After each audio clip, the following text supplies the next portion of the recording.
Malam itu langit seperti menahan napas. Di atas langit perkebunan tebu desa Tegalwungu, awan menggantung berat menutupi bulan yang biasanya terang. Tak ada bintang, tak ada suara jangkrik. Yang terdengar hanya dentingan mesin-mesin tua dari pabrik gula peninggalan kolonial Belanda yang masih beroperasi hingga kini. Di dalam pabrik, Randy, seorang mahasiswa teknik mesin dari Surabaya, baru saja mulai program magangnya. Ia diterima di pabrik gula tua itu untuk belajar langsung dari proses penggilingan hingga distribusi. Tapi, sejak hari pertama, ia merasa ada yang tak beres. "Psst, jangan keluar malam-malam kalau dengar suara dari cerobong," bisik Pak Minto, mandor senior saat menyerahkan kunci ruang istirahat. Randy mengira itu hanya lelucon khas pekerja lama, tapi bisikan itu terus terngiang di kepalanya. Randy tinggal di sebuah kamar kecil di belakang pabrik, tepat di samping cerobong asap utama yang sudah tidak dipakai. Cerobong tua itu menjulang tinggi dan gelap, dindingnya berlumut dan ada pagar kawat yang sudah berkarat mengelilinginya. Tak ada yang pernah mendekat ke sana. Malam itu, sekitar pukul 01.00, Randy terbangun karena suara aneh, seperti gemerincing rantai, dan suara seseorang menangis pelan dari arah cerobong.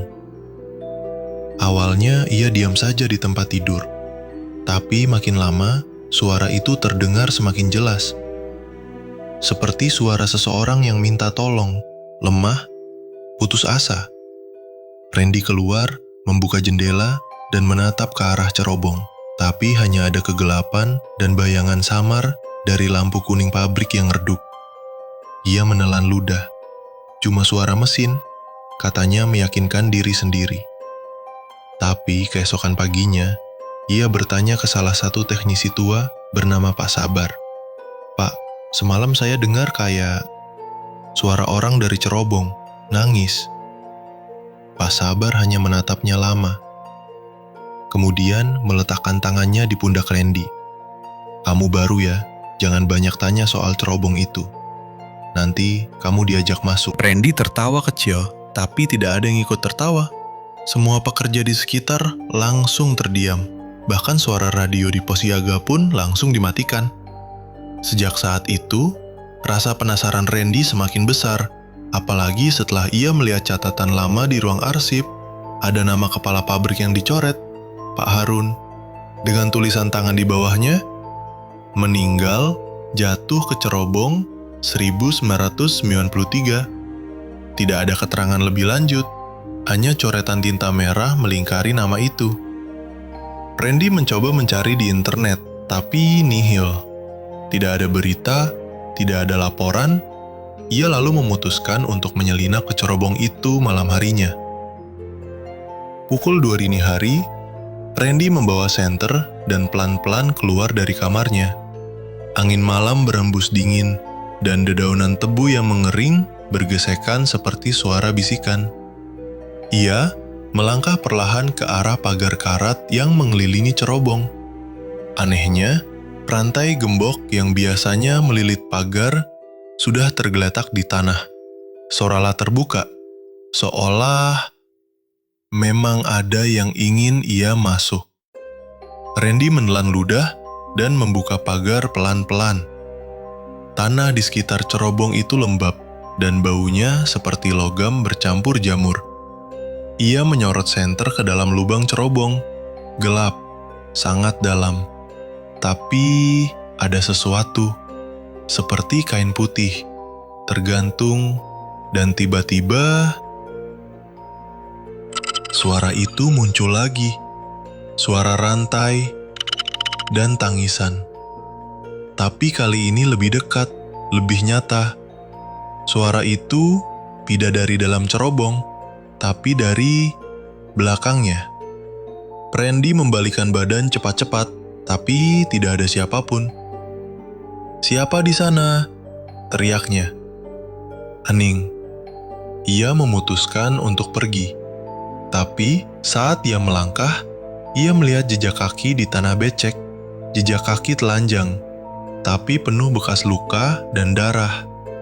Jejak itu mengarah ke dalam cerobong. Panik, Randy berlari kembali ke kamarnya. Ia mengunci pintu, menarik selimut dan berdoa dalam hati. Tapi suara rantai itu terus terdengar sampai subuh. Besok paginya, ia demam. Pak Minto datang menjenguk dan hanya berkata pelan, "Sudah kubilang, jangan keluar malam-malam, terutama kalau cerobongnya memanggil." Randy tak menjawab, tapi dalam kepalanya satu nama terus bergema, Pak Harun. Siapa sebenarnya kepala pabrik itu? Kenapa arwahnya masih gentayangan? Dan kenapa pekerja di sini seolah menyimpan sesuatu? Jawabannya mungkin ada di dalam cerobong itu. Dan Randy tahu, ia harus kembali, meski itu berarti mempertaruhkan nyawanya. Malam telah berlalu, namun tubuh Randy masih menggigil. Keringat dingin membasahi pelipisnya, meski matahari sudah naik tinggi di atas pabrik gula yang berdiri seperti bangunan tua, kelelahan menunggu ajal. Pak Minto memberinya teh hangat dan berkata lirih, "Kalau kau terus ikut campur urusan arwah, kau akan ditandai. Dan kalau sudah ditandai, susah kembali." Randy tidak menjawab. Ia hanya memandang keluar jendela kamarnya, ke arah cerobong tua yang siang ini terlihat seperti menara batu biasa. Tapi Randy tahu, tempat itu hidup. Tempat itu menyimpan sesuatu yang ingin keluar. Jam kerja dimulai seperti biasa. Pekerja menggerakkan tuas mesin, air nira mengalir dari gilingan, dan suara sirine pabrik meraung tiap pergantian shift. Namun bagi Randy, semuanya terasa berbeda. Kepalanya pusing, suhu tubuhnya naik turun. Tapi yang paling aneh, ia merasa ada sesuatu di punggungnya, seperti beban yang tak kasat mata menempel di tulang belakang. Sore harinya saat mandi, Randy menatap cermin kecil di kamar mandi barak. Pelan-pelan, ia melepas kaosnya. Dan saat ia melihat punggungnya, ia nyaris tak bisa bernapas. 3 garis merah membekas, panjang dari tengkuk sampai pinggang. Seperti cakaran, bukan luka biasa, tapi seolah sesuatu mencoba mencengkeram dirinya dari belakang. Ia menyentuhnya, perih. Lalu terdengar bisikan, "Balik, kan aku." Suara itu datang dari belakang. Tapi ketika Randy membalikkan badan, tidak ada siapapun. Ia hanya sendiri. Di kamar mandi sempit dengan dinding semen lembab dan cermin retak. Randy menggigil. Ia segera keluar dan menuju ruang administrasi, tempat catatan tua disimpan. Ia mengendap masuk malam itu juga, menyalakan laptop tua di meja bagian dan mencari data tentang Pak Harun. Dan disitulah semuanya berubah. Nama asli kepala pabrik itu Harun Wahyudi, menjabat tahun 1985-1993. Dalam laporan terakhirnya tertulis ia menghilang secara misterius saat inspeksi malam di area cerobong tua. Tidak ada jasad, hanya ditemukan helm proyek dan jam tangannya, tergeletak di dasar cerobong. Tapi yang membuat Randy merinding adalah lampiran foto terakhir beliau. Seorang pria tua dengan mata tajam, mengenakan seragam kepala pabrik dan topi lusuh, berdiri di depan cerobong. Di belakangnya samar-samar terlihat bayangan sosok lain. Randy membesarkan gambar itu, dan jantungnya nyaris berhenti. Sosok itu tanpa wajah, tubuhnya kurus, lengannya panjang seperti terbuat dari tali dan rantai. Dan ada bekas luka menganga di punggungnya, sama seperti bekas cakaran di tubuh Randy. Tiba-tiba, komputer mati, listrik padam, lampu ruangan berkedip, dan dari kejauhan terdengar suara rantai diseret. Randy menoleh ke pintu, tapi pintu sudah tertutup sendiri, terkunci. Ia mencoba membukanya, tapi tak bisa. Lampu di atasnya menyala dan padam cepat, menciptakan bayangan yang menari di dinding. "Pak Harun?" bisiknya tanpa sadar.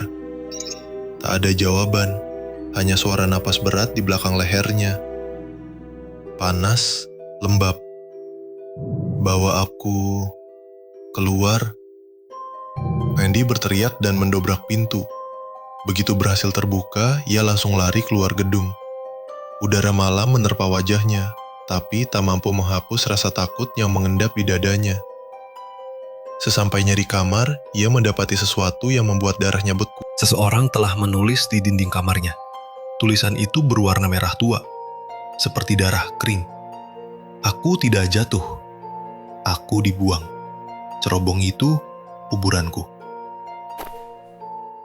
Keesokan paginya, Randy tidak bekerja. Ia hanya duduk di depan cerobong, memandang kosong ke arah puncaknya yang menjulang ke langit kelabu. Ia tahu, apapun yang terjadi pada Pak Harun bukan kecelakaan. Seseorang telah membunuhnya, seseorang dari dalam pabrik, dan arwah Pak Harun tidak akan pernah tenang sampai keadilan ditegakkan. Randy menatap luka di punggungnya. Masih ada, tapi ia tidak takut lagi. Ia sudah ditandai, dan kini ia harus menyelesaikan apa yang sudah dimulai. Malam terakhir di pabrik gula itu tiba. Langit menurunkan gerimis tipis, seperti mengiringi duka yang belum sempat terucap. Randy berdiri sendiri di depan cerobong tua, tubuhnya kedinginan, namun hatinya membara. Ia sudah tahu kebenarannya dari catatan arsip rahasia yang ia temukan dalam berkas tersembunyi milik Pak Sabar, teknisi senior yang dulu masih magang saat Pak Harun menjabat. Semua tertulis jelas. Pak Harun tidak pernah jatuh. Ia dibunuh. Pihak manajemen lama yang kini entah sudah pensiun atau menghilang, menuduh Pak Harun menggelapkan dana, tapi tidak ada bukti. Pak Harun justru sedang menyelidiki korupsi dan penyelundupan bahan tebu oplosan yang dilakukan orang dalam, termasuk kepala mandor saat itu, Pak Minto. Randy tahu, ia tak bisa melapor ke siapapun. Semua yang terlibat masih ada, masih mengawasi, masih menutupi. Malam itu, ia memutuskan untuk turun ke dalam cerobong. Ia membawa tali tambang, senter, dan rekaman suara arwah Pak Harun yang muncul melalui radio rusak beberapa hari lalu. Suara terputus-putus yang mengulang kata, "Mereka bakar aku. Aku masih hidup waktu itu. Tolong aku keluar." Dengan jantung berdegup keras, Randy mengikat tali ke pagar, lalu menuruni cerobong perlahan. Bau anyir, jamur, dan asap tua memenuhi hidungnya. Dinding cerobong terasa lembab. Sesekali ada serangga yang merayap di tangan. Namun di dasar cerobong itulah, Randy melihatnya. Sebuah tulang belulang masih mengenakan seragam kepala pabrik. Di dekatnya ada jam tangan berkarat dan helm pecah. Dan yang paling aneh, bekas hangus di sekeliling tulang itu. Randy gemetar. Tapi sebelum ia sempat mengambil bukti, lampu senternya padam. Gelap, dan dari atas terdengar suara rantai, lalu langkah kaki. Seseorang menendang tali tambang. Randy langsung berteriak, "Siapa di atas?" Ada jawaban. Tapi suara itu bukan satu orang. Ada 2, 3, banyak. Suara napas berat, tertawa kecil, gemeretak rantai. Dan lalu, seseorang menjulurkan wajah ke tepi cerobong. Wajah tua, mata kosong, mulut robek, seperti pernah terbakar. Pak Minto. "Ngapain kamu di bawah sana, Ren?" Randy mencoba naik, tapi tali sudah ditarik. Ia terperangkap. "Aku tahu semua," teriaknya. "Kalian bakar dia hidup-hidup. Dia bukan koruptor, kalian pembunuh." Pak Minto hanya tertawa pendek. Dia sudah tahu terlalu banyak, sama seperti kamu sekarang. Dan dari balik bayangan, muncullah 2 pekerja lain, termasuk Pak Sabar. Randy menatap mereka dari bawah, dengan amarah dan rasa takut bercampur. "Dia masih di sini. Pak Harun belum mati.